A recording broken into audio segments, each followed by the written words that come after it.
আসসালামু আলাইকুম, welcome to my channel শখের রান্না। আমার আজকের রেসিপি ছোলা দিয়ে ভুনা খিচুড়ি। এই খিচুড়িটা খেতে অসম্ভব ভালো লাগে।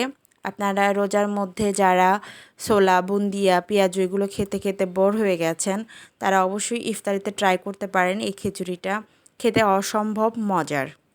তো চলুন শুরু করা যাক আমার আজকের রেসিপি।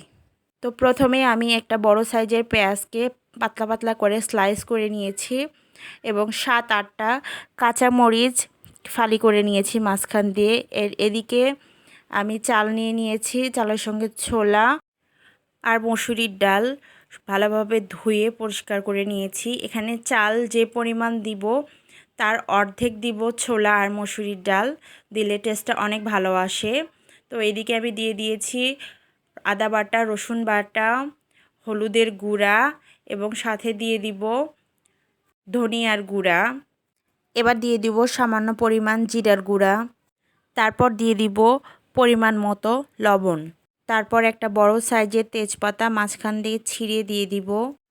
তারপর দারচিনি মাঝখান দিয়ে ভেঙে দিয়ে দিব এবং সাথে দিয়ে দিব কালো এলাচ এবং সাদা এলাচ একটু হামানদিস্তায় থেতো করে দিয়ে দিব।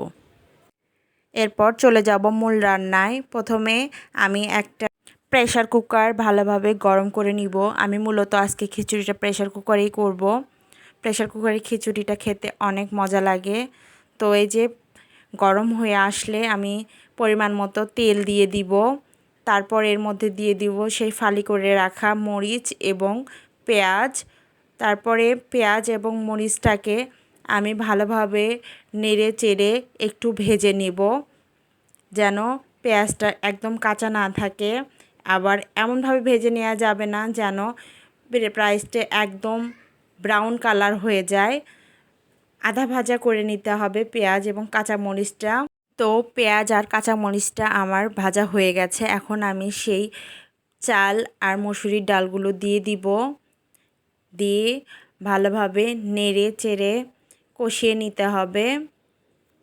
খিচুড়ির চালটা একটু ভাজা ভাজা হলে সেই চাল দিয়ে খিচুড়ি করলে খিচুড়িটা খেতে অনেক মজা লাগে। আর প্রেশার কুকারের খিচুড়িটা একদম ঝরঝরে অতটা হবে না, এটা একটু নরম নরম হবে, যেহেতু আমি মসুরির ডালটা অনেক বেশি পরিমাণে দিয়েছি। আর এই খিচুড়িটা নরম খেতেই অনেক ভালো লাগে। আর আপনাদের ছোলাটা এক্সট্রা করে আগে সিদ্ধ করে নিতে হবে না। এই প্রেশার কুকারে দিলে একসঙ্গে চালের সঙ্গেও ছোলাটা একদম সফট হয়ে যাবে। মশলার সাথে আমি চালটা প্রায় 3-4 মিনিট ভেজে নিয়েছি। আমার চাল ভাজা হয়ে গেছে। এখন আমি পরিমাণ মতো এখানে পানি দিয়ে দিব। এমনভাবে পানি দিতে হবে যেন চালের উপরে একটু ভাসা ভাসা পানি থাকে, তাহলে সে খিচুড়িটা সম্পূর্ণ ফুটবে এবং খেতেও অনেক মজা হবে এবং খিচুড়িটা একদম সফট তুলোর মতো হবে। এই খিচুড়িটা খেতে এইভাবে অনেক ভালো লাগে।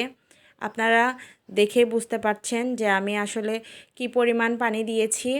এটা আসলে বলে বোঝানোর নাই, আপনারা একটু দেখেন, আন্দাজ করে নেবেন যে আমি আসলে কি পরিমাণ পানি দিয়েছি। তো এই পরিমাণে পানি দেওয়ার পর আপনারা প্রেশার কুকারের ঢাকনা লাগিয়ে জাস্ট 5টা সিটি দিয়ে নেবেন। দিলেই আপনাদের খিচুড়িটা একদম পারফেক্টভাবে তৈরি হয়ে যাবে। তো এই তো আমার খিচুড়িটা হয়ে গেছে। এখন আমি একটা প্লেটে খিচুড়িটাকে সার্ভ করে নিব। তো এভাবে খিচুড়িটাকে সার্ভ করলে দেখতেও অনেক ভালো লাগে এবং খাওয়ার আগ্রহটাও বাড়ে। অনেক সময় বাচ্চারা খিচুড়ি খেতে চায় না, তখন বাচ্চাদের এভাবে যদি সুন্দর করে প্লেট সাজিয়ে দেওয়া যায় তাহলে বাচ্চাদের খাওয়ার আগ্রহটা বাড়ে। আপনারা অবশ্যই ইফতারে এই খিচুড়িটা একবার হলেও ট্রাই করে দেখবেন। আমি আশা করছি অনেক ভালো লাগবে আপনাদের খেতে এবং মুখের স্বাদটাও চেঞ্জ হবে।